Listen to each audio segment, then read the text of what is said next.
이어서 리모델링 구조 설계 시 주요 부위에 대해서 살펴봅니다. 먼저 증축됐을 때 증축 부분의 구조 시스템.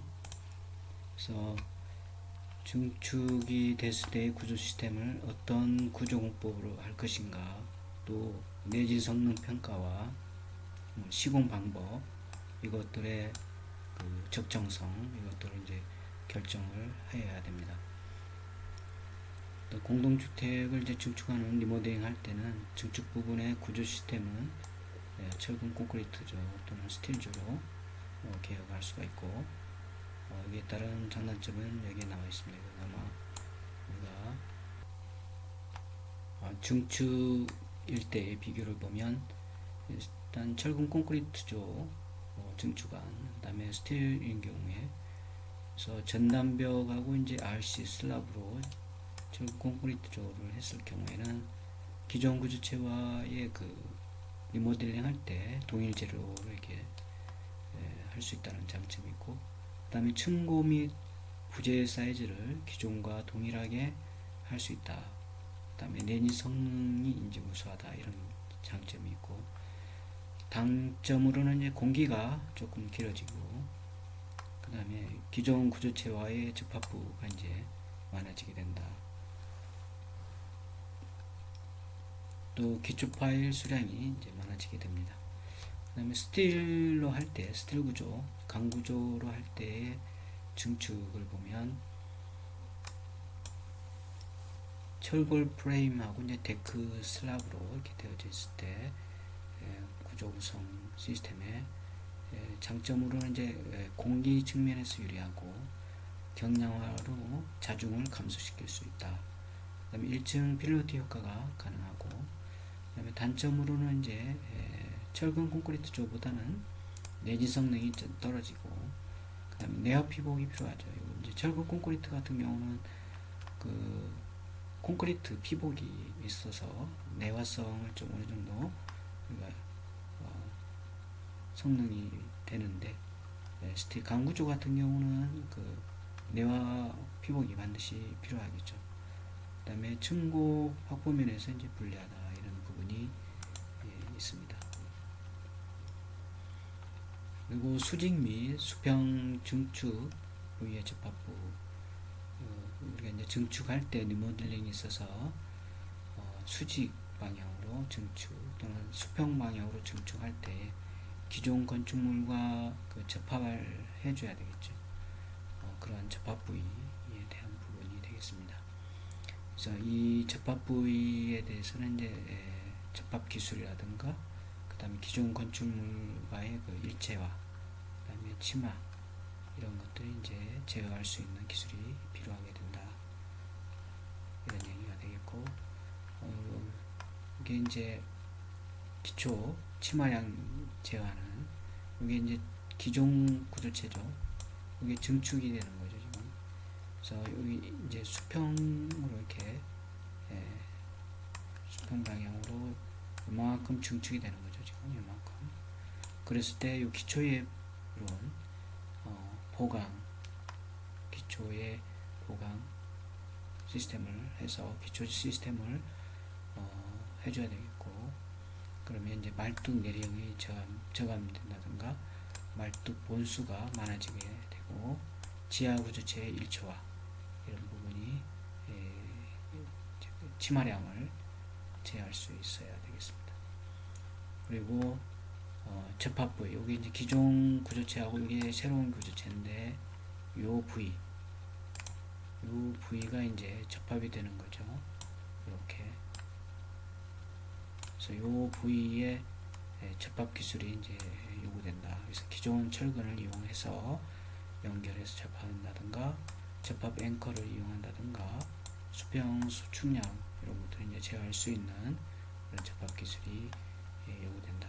그래서 기존 구조체하고 이제 새로 철근 콘크리트로 이렇게 한다든가 할 때에 기존 구조체는 이미 건조 수축과 비탄성 수축까지 다 완료가 된, 일부 진행이 될 수도 있지만 거의 다 완료가 된 상태고, 여기 이제 새로 증축된 요 리모델링 할 때 증축된 요 부분은 이제 시작이 되는 거죠. 크랙이라든가 수축이 시작되기 때문에 거기에 대한 그 제어를 해줘야 되는 기술이 필요하다, 있어야 된다, 이런 얘기가 되고, 그 다음에 신구 구조체의 일체화. 그래서 요 기존 구조체하고 요 새로 리모델링해서 접합되는 이 구조체가 일체화가 돼야 되겠죠. 일체 한 덩어리가 돼야 변형이라든가 안전성, 구조 안전성에도 유리하고 이런 것들이 이제 필요한 부분이 되겠습니다. 그래서 기존 기둥과 신설 벽체의 수평 수직 변위의 동일화, 같이 변형이 되도록 해야 되겠죠. 그래서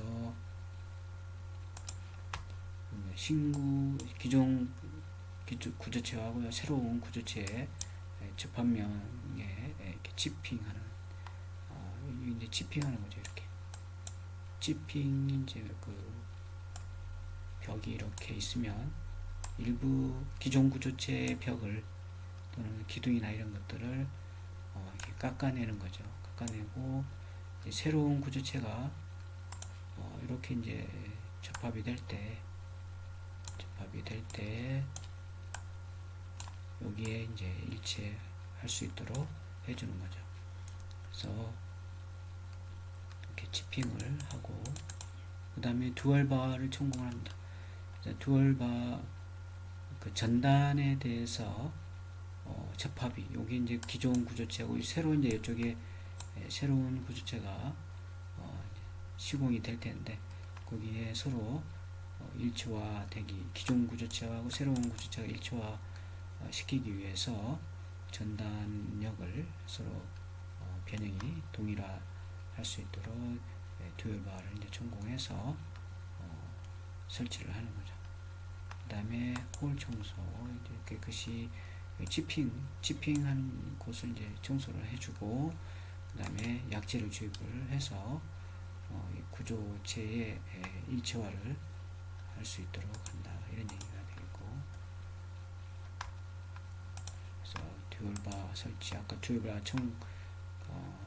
전공을 했으니까 거기에 듀얼바를 설치를 하고 나면 이렇게 되겠죠. 그러면 여기 이제 여기 기존 구조체고, 이쪽에 이제 새로운 구조체가 시공이 되면 이 듀얼바라든가 이 전단, 그리고 이 치핑된 이 부분들이 새로운 구조체하고 기존 구조체를 연결시켜주는, 접합해주는, 그래서 일체화되는 그런 공법이 되겠습니다. 그 다음에 내진 신설 및 증설 보강이 되는데, 일단 과거에 내진 성능이 이제 확보가 안 돼 있거나 부족한 부분이 있으면 그 현 시점에서 리모델링 하게 되면 내진 성능을 확보해야 됩니다. 그래서 부족한 만큼의 내진 성능을 확보할 수 있도록 기존 구조체 내 내진 벽체를 신설하거나 또는 상하 벽체 이런 것들을 이용해서 그 슬라브 관통시켜서 이제 내진 벽체하고 일체화 시키도록 해줘야 되겠습니다. 그래서 기존 벽체의 두께를 확대시켜서 보강시킬 때에는 4점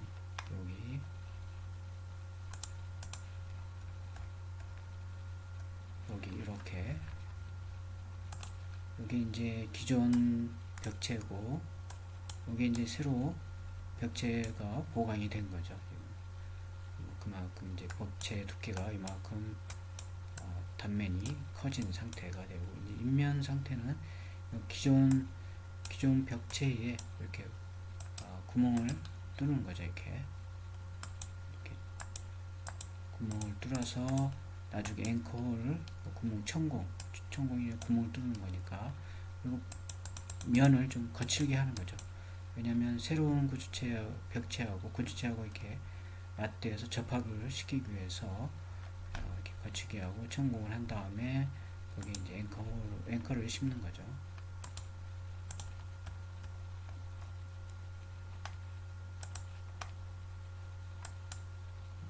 케미컬 앵커를 심어서 이제 일조화시킨다. 그리고 여기 이제 내진벽 상세 나와 있는데, 여기 이제 간격이죠. 간격이 있고, 그 다음에 이제 철근, 요 내부에 들어간 철근이라든가 철근의 간격 이런 것도 이제 이렇게 되어져 있습니다. 그래서 내진벽체 상세 예가 되겠죠. 이 같은 경우는 하나의 예시가 되겠습니다. 아무래도 내진 설계에 그 보강을 하게 되면 철근이 이제 많이 더 배분이 되는 거죠. 지금 내진 벽지 작업 과정을 보면 지금 여기 코알을 천공한 여기 이제 구멍이 뚫려 있는 거죠. 지금 이렇게 천공을 해서, 그리고 나서 이제 철근 여기서부터 밑에서 이제 이렇게 철근이 올라오는 거죠. 이렇게 철근이 올라와서 우리가 이 철근만큼 더 내진 설계를 한 벽체가 되는 거죠. 그래서 여기 이제 기존 벽체가 되고 새로운 벽체가 이렇게 신설이 돼서 일조화시키는, 아까 얘기한 것처럼 앵커 홀 전공을 해서 앵커를 심어서 이제 일조화시키는 거죠.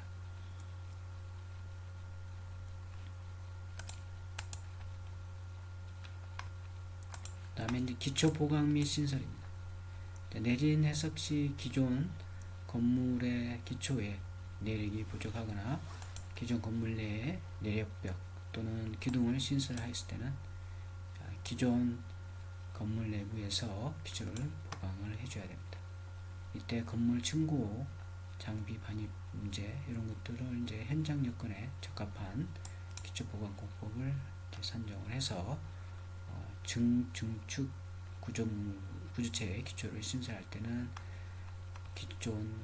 기초와의 간섭을 고려해서, 그리고 이질 기초가 되지 않도록 기존 기초 형식을 파악해야 한다. 이런 얘기가 되겠습니다.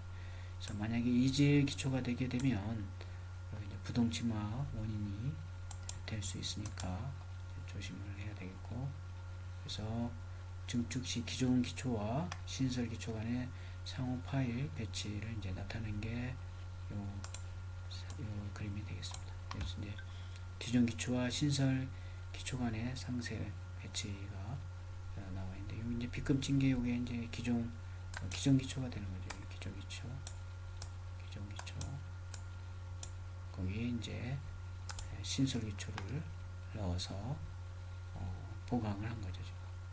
그다음에 소규경 파일 신설 기초, 이런 이제 소규경 파일을 넣어서 보강한, 여기 이제 기존 벽체가 되었고 신설 벽체인데, 그때 여기에 이제 벽체 기초를 이렇게 되는 거죠. 이건 기존 벽체 아래에 있는 기초가 되는 거죠.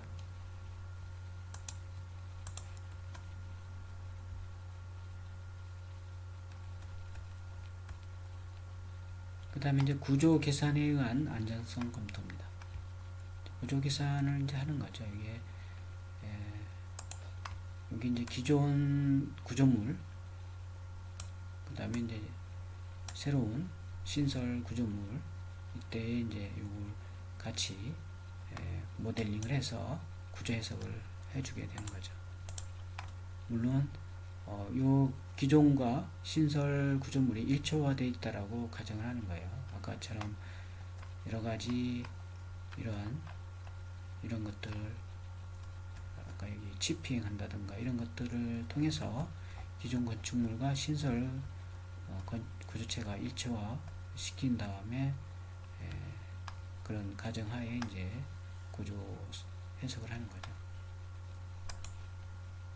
그래서 이제 기존 건물에 대한 현 시점에서 구조 계산은 이제 현장에서 조사한, 우리가 이제 조사를 쭉 했잖아요. 그 실측한 거라든가 기존 도면과의 비교 이런 것들은 이제 그 다음에 뭐 페로스캔이라든가 해서 이런 것들을 이용해서, 또는 슈미터 햄머 이런 것들을 이용해서 통해서 이제 압축 강도를 잰다든가 철근 배근 상태, 그다음에 중성화 상태, 이건 앞부분에서 우리가 지난 시간에 했습니다. 그래서 그걸 좀 참고를 해서 보면 되겠고, 그래서 어쨌든 이제 구조 부재의 내력 평가를 하는 거죠. 그래서 구조물의 안정성을 이제 판단하는 것이 이제 중요하게 되겠고, 요거에 따라서 이제 구조 해석할 때에 기존 건축 구조체하고 신설 구조체의 그 해석을 통해서 이제 그 설계를 한다, 이렇게 보면 되겠습니다. 그래서 준공 당시 계획된 실용도를 이제 리모델링하는 시점에서, 현 시점이죠. 이제 리모델링을 지금 하려고 하는 거니까 변경 유무 조사하고 이제 강화 개선된, 그다음에 지진하중, 풍하중 이런 것들이 이제 어떻게 변경이 됐는지 이런 것들도 감안해서, 그다음에 설계 방법 이것도 이제 고려해서 구조 계산을 해석을 하게 된다, 이렇게 보면 되겠습니다. 그리고 이제 집안 상태도 뭐 20년, 30년 된 기존 건축물이 집안 위에 이렇게 기존 건축물이 20년, 30년 된 상태에서 기초가 되어 있기 때문에 집안 상태의 지하 수위 변경이라든가 그 집안의 그 내력의 지내력의 변경 이런 것들이 부족한지 확인을 해줄 필요가 있게 되겠습니다. 그리고 기둥, 보호, 슬래브, 벽체 등 주요 구조 부재의 내력 평가가 이제 반드시 이루어져야 되겠고, 그다음에 검토한 내력이 부족한 부재들은 이제 부족한 정도를 평가해서 현장의 환경에 적합한 보강 방법을 설계를 해야 되겠죠. 보강 설계를. 예를 들면 이제 보호 부재의 내력이 부족한 경우에는 이제 성능을 개선시키기 위한 철판 압착 공법, 탄소 섬유 공법, 와이어 텐션 공법, 뭐 이런 것들을 이제 이용해서 보강을 해준다, 이런 얘기가 되겠습니다. 그 밖에도 보강 공법이라든가 기둥 보강 공법 이런 것들을 이제 연구 개발하는 그런, 그리고 이제 시공사마다 그 노하우가 있는 그런 공법을 사용하기도 합니다. 철판 보강 마감 제거 작업을 이렇게 하는 장면이고, 그 다음에 철판 압착 보강 공법을 실시한, 이게 이제 기둥인데, 기둥이 이제 겉 마감을 이제 철거를 해서 철판을 대고 있는 거죠, 지금. 그래서 와이어 보강법, 와이어를 써서 보강하는 거죠, 이렇게. 그래서 물론 여기 철판을 대고 여기 이제 그라우팅을 철판 속에 콘크리트를 부어 넣어야 되겠죠, 당연히. 예를 들어서 기둥이라고 한다면, 뭐 보호도 마찬가지고, 탄소섬유 같은 경우는 탄소섬유로 감아서 보강을 하면 되겠고, 그래서 그런 내용들이 좀 있으니까 한번 살펴보도록 합니다. 그 다음에 이제 요약을 보면, 현장에서 이제 리모델링 사업을 실시하는 건축물을 대상으로 현황조사, 안정성 확보 이런 과정들이 이제 얘기가 됐고, 그 다음에 리모델링 대상 건물은 이제 리모델링 설계에 앞서 기존 건물에 대한 조사, 진단, 그리고 노화 정도, 그 다음에 거기에 따른 보수 보강 공법 이런 것들이 이제 선정이 돼야 되고, 안전성이 이제 확인이 돼야 되는 부분이 있다, 이런 얘기가 되겠습니다. 그래서 이 구조의 공법, 그 다음에 구조의 설계, 해석, 안전진단 이런 것들은 이제 리모델링 사업의 그 경제성, 사업성에 이제 연관이 되기 때문에 중요한 부분이다. 그리고 안전성에 있어서도 굉장히 중요한 부분이다, 이렇게 보면 되겠습니다.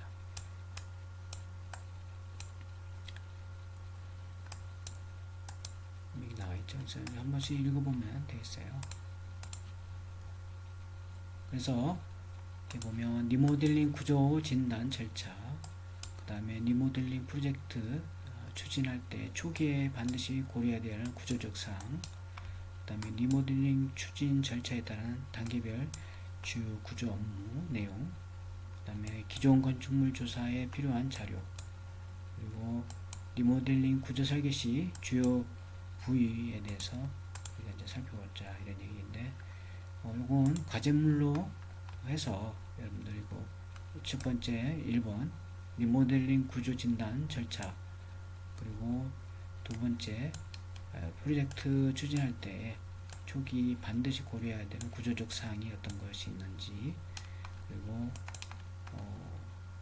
리모델링 추진 절차에 따른 단계별 주요 구조 업무 내용, 세 가지 정도 우리가 PPT로 과제를 한번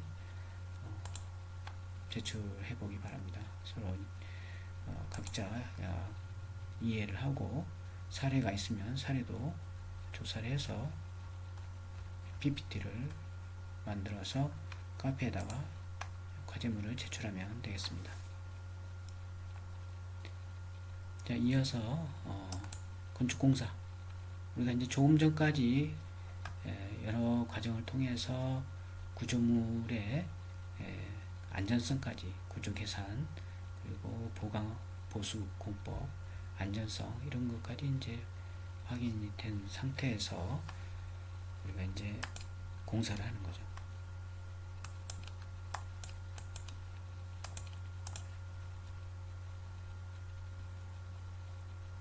첫 번째, 리모델링 공사의 개요. 리모델링 공사의 특성을 보면 다양한 공사 계획이 있다. 리모델링은 이제 정형화되어 있지 않죠. 과정은 우리가 이제 프로세스는 정형화되어 있지만, 워낙 리모델링 하려고 하는 대상 건축물이 용도라든가, 그 다음에 수직으로 할 건지 수평으로 리모델링 할 것인지 여러 가지 유형들이 있기 때문에 공사도, 공사 계획도 거기에 맞춰서 우리가 이제 다양하게 수립을 해야 된다, 이렇게 이해하면 되겠고, 그 다음에 이제 공기와 공사비 초과. 공기와 공사비에 있어서 설계 단계 또는 입찰 단계에서는 초과하는 것이 이제 일반적이긴 한데, 공정과 비용 초과의 가장 큰 원인은 이제 예상치 못한 현장 조건, 예를 들어서 기존 건축물이 이렇게 있고, 이렇게 기초가 이제 밑에 있는데, 여기에 이제 주변 건축물들이 있을 수 있겠죠. 그럴 때에 토파기, 여기 이제 새로운 구조체를 이렇게 이제 신설할 때, 어차피 여기 이제 토파기를 좀 해야 될 때에 생길 수 있는 흙막이 공법 공사라든가, 그 다음에 여기 이제 예를 들어서 안반이 갑자기 튀어나온다든가, 아니면 지하 수위가 문제가 된다든가, 그런 거에 의해서 생기는 공사비가 증가될 수 있다, 이런 얘기가 되겠고, 기타 여러 가지 공사비 또는 기간이 이제 변경이 되는 그런 게 생길 수 있는 거죠. 그리고 이제 리모델 공사의 독특한 문제로서 운영 시설에 대한 정보적, 그다음에 공간적 제약, 그다음에 입주자의 안전, 보건 유지, 사용자 등의 이해 당사자, 이런 것들이 이제 공사비를 초과하는 부분이 된다. 그래서 여기 특히 이제 입주자의 안전은 이제 기존 건축물의 공동주택인 경우에 기존 건축물에 이제 입주자들이 지금 거주하고 있는데, 그 거주하고 있는 상태를 어떻게 이제 그대로 거주 상태에서 리모델링 할 것인지, 아니면 이주를 해서 이주한 다음에 리모델링 할 것인지, 이런 부분들이 이제 상당히 공사비하고 안전에도 이제 영향을 미친다, 이런 얘기가 되겠습니다. 그 다음에 예상할 수 없는 일시적 공사 방안, 이것도 이제 일어날 수 있는 거죠. 근무 환경을 유지하기 위해서 그런 기능을 유지하며 공사를 수행하는 경우 공사 외에 일시적인 공사가 생길 수 있다, 다음에 조사 진단.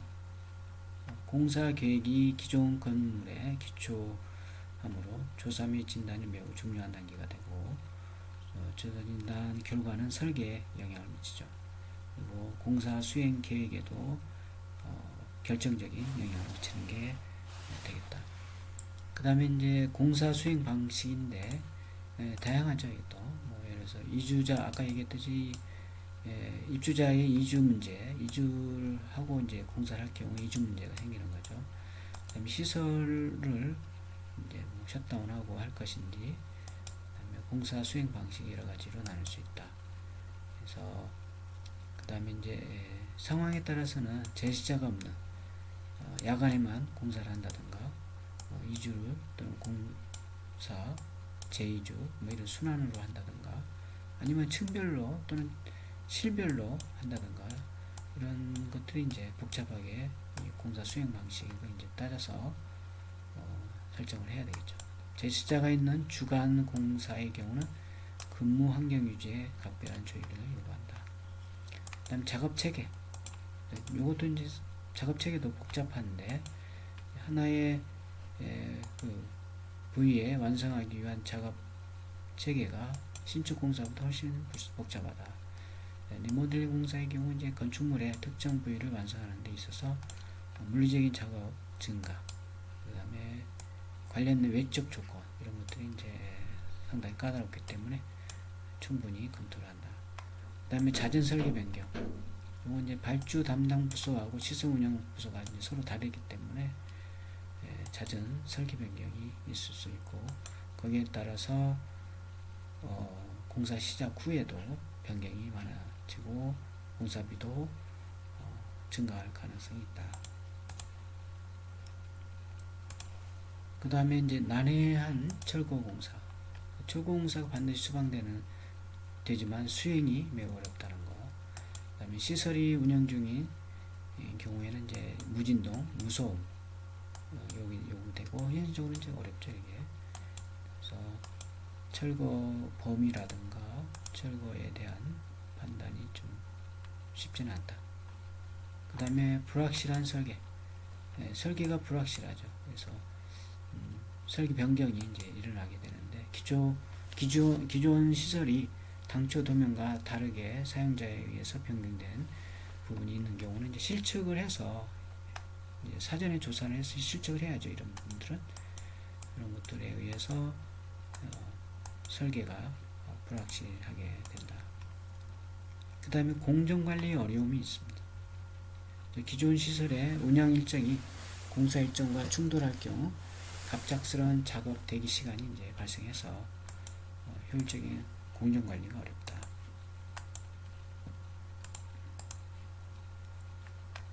그 다음에 리모델링 공사 시 유의사항이 나오는데, 견적 입찰 단계. 그래서 이 단계별 그 유의사항을 한 번씩 좀 읽어보면 되겠습니다. 견적 입찰 단계는 경험자에 의해서 충분한 현장 실사, 공사의 특성 이런 것들을 분석을 해야 되겠고, 면밀한 공사 계획 수립, 견적, 산적을 해야 된다. 그 다음에 계약 단계, 계약서상의 공사 범위가 이제 정확하게 드러나야 되고, 논쟁이 있을 부분이 있다. 이런 부분들은 이제 없애기 위해서 계약서상의 이제 포괄적이면서도 명확한 공사 범위를 이제 표현할 필요가 있고, 계약자 상호 간에 예의치 못한 공사가 이제 발생했을 때는 어떻게 처리할 것인지, 그런 계약서상의 원칙을 정해둘 필요가 있다.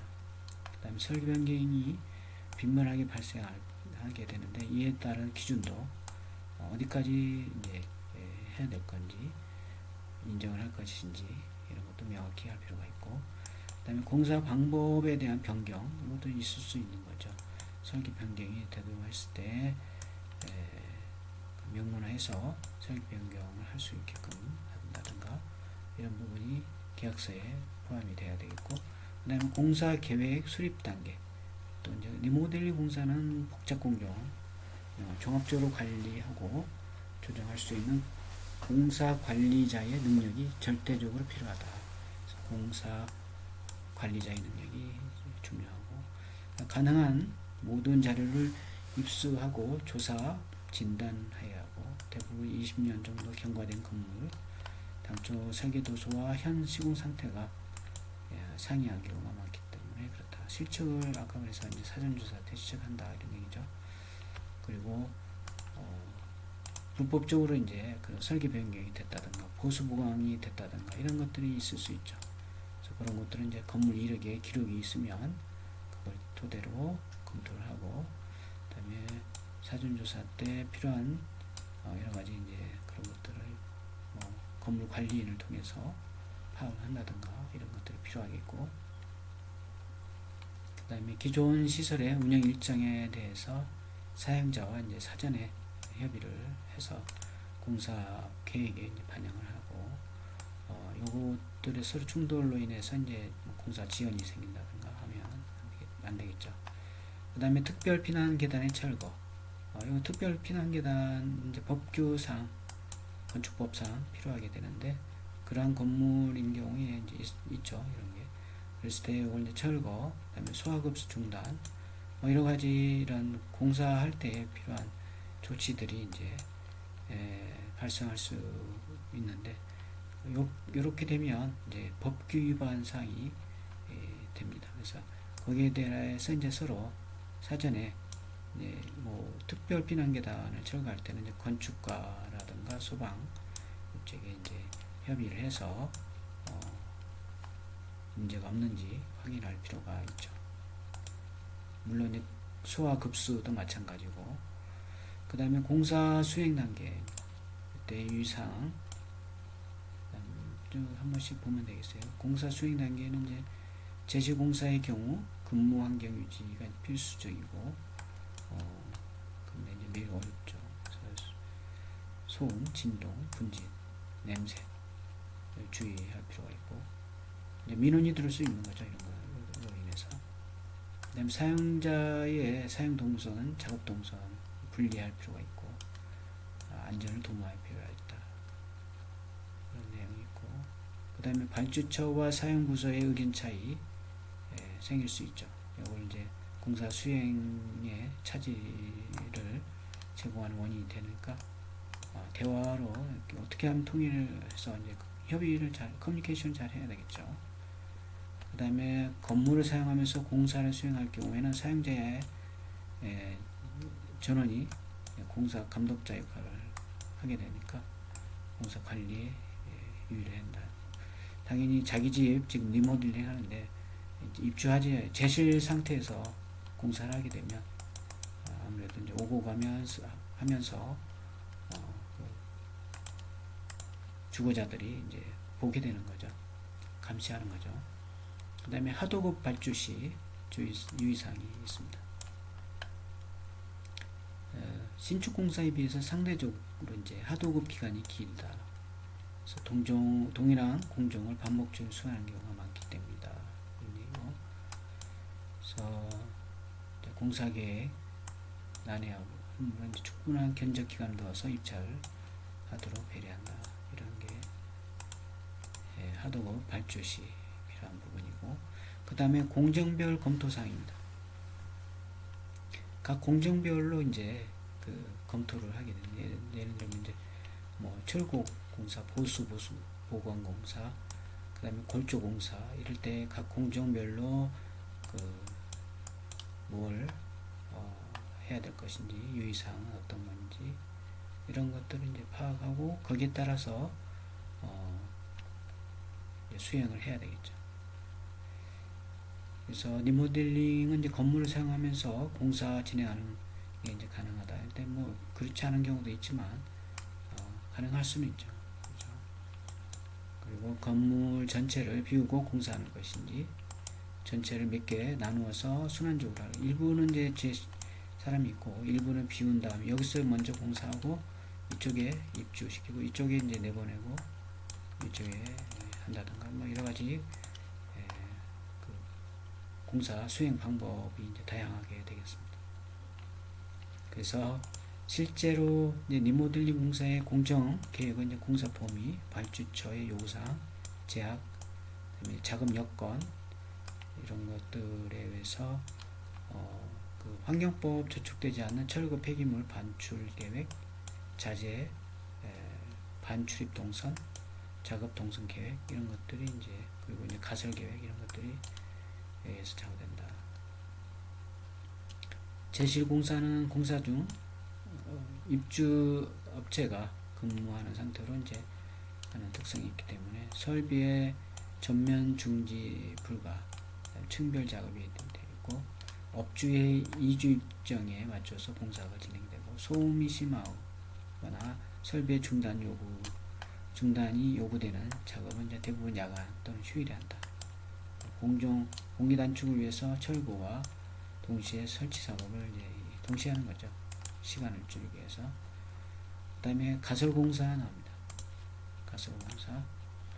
이건 이제 기존 구조물이 있고 외부 이제 신축 구조물이 있을 때, 또 기존 건축물에도 뭐 창호공사라든가 이런 것들이 이제 리모델링 된다든가 할 때는 가설공사가 필요하게 되겠죠.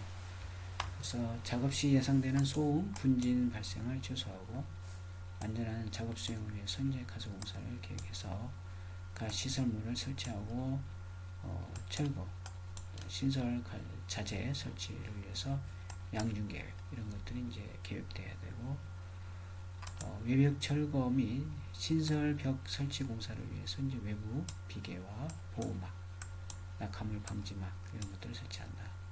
그리고 외벽의 층별, 철거 순서, 그다음에 폐기물 반출입 쉽도록 계획을 하고, 그다음에 양중 계획은 이제 뭐 철근이라든가 공사에 필요한 자재를 이제 올릴 때 필요한데, 기존 건물의 상황에 따라서 건물에 화물용 엘리베이터를 쓰거나 곤돌라 또는 크레인 이런 것들을 써서 양중한다. 그 다음에 이제 철거 계획, 철거 공사가 있습니다. 철거 공사는 이제 리모델링에 있어서 철거는 기존 건물의 상태를 정확히 파악하고 리모델링 후에 만들고자 하는 건물을 완성하기 위해서 필요한 부분, 구조적 성능을 훼손하지 않으면서 이제 불필요한 부분을 이제 철거하는 거죠. 엔지니어링적인 철거 작업이 이루어진다. 실제 작업에 있어서 이제 작업 중 충격 하중에 의해서 손상되는 부분을 진단해서 거기에 구조적 안전성이 어떻게 되는지 이제 구조적 해결 방법을 적용해서 해야 된다. 철거업체하고 진단 설계 능력이 있는 그런 구조회사, 설계회사 합동으로 해야 됩니다. 철거하면서 건물 전체가 붕괴될 수 있기 때문에 구조 설계, 진단을 안전성을 이제 확보하고 위험이 없는지 이런 것들을 이제 협의해 가면서 철거를 해야 되겠죠. 철거 공사에 있어서 폐기물 반출을 위한 수직 동선을 확보하는 것이 매우 중요하다. 네. 폐기물들은 이제 내려보내야 되겠죠. 그죠? 건물이 이렇게 있으면 여기서 철거된 부분을 아래로 더스트 슈트를 써서 내려보낸다든가 할 그런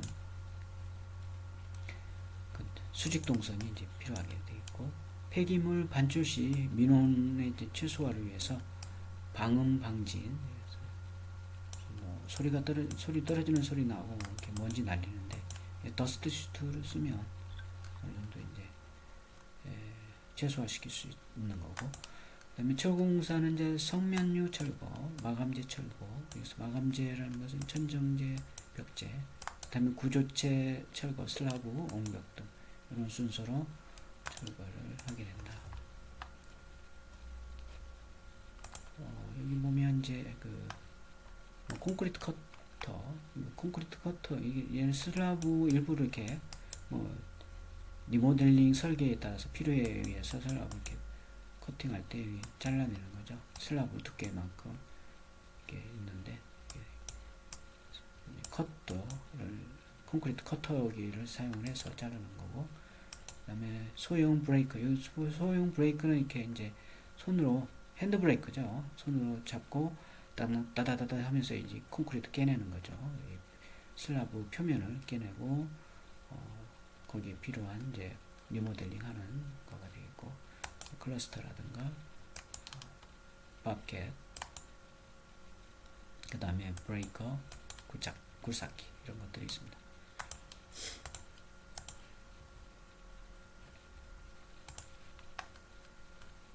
그래서 한번 읽어보면 되고, 그리고 골조공사 리모델링 후 변경 도면에 따라서 이제 보수 보강, 내진 보강, 그 다음에 기존 구조를 활용한 확장 또는 증축, 감축, 그 다음 불필요한 부분의 철거 등 이런 방법을 이제 골조가 재구성되는 부분은 이제 골조 공사가 되겠습니다. 그래서 기존 구조물에 이렇게 뼈대, 프레임이 있을 수 있겠죠. 이렇게. 이거 이제 그대로 쓰겠다 하면 그대로 두고 추가로 뭐 예를 들어서 증축이 된다.